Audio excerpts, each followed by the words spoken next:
Donald Trump is expected to sign an executive order today mandating that any commercial truck driver in the United States speaks proficient English.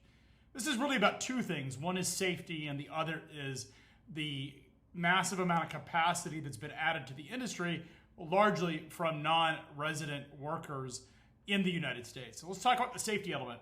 You've got a truck with 80,000 pounds barreling down the highway. I think there's a real solid argument that that driver should be able to speak and understand what he's reading on the roads and be able to perform that task successfully. Again, communication is really important. This is true in any form of transportation, but certainly true when you've got a commercial vehicle driving down the road, again, with 80,000 pounds. I think we all want to make sure that the roads are safe and that the people driving the cargo understand the rules, regulations, and can interpret them in the day-to-day execution. The second part of this is really related to the trucking industry. Trucking industry has been struggling under a multiple year great freight recession, which is one of the largest downturns in trucking history.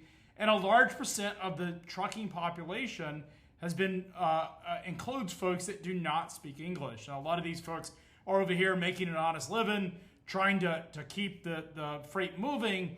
But the problem is the trucking industry has way too much capacity. And some of these folks actually don't even have work permits in the United States.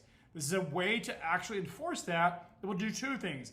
It will constrict the capacity that's out there and make it so that there are less really trucks on the road. That will help the trucking industry because it will right-size the capacity.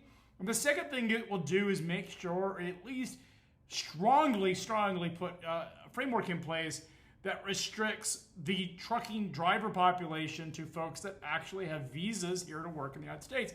Visas or are residents. So all of this is important to follow really from a capacity situation and from a safety situation.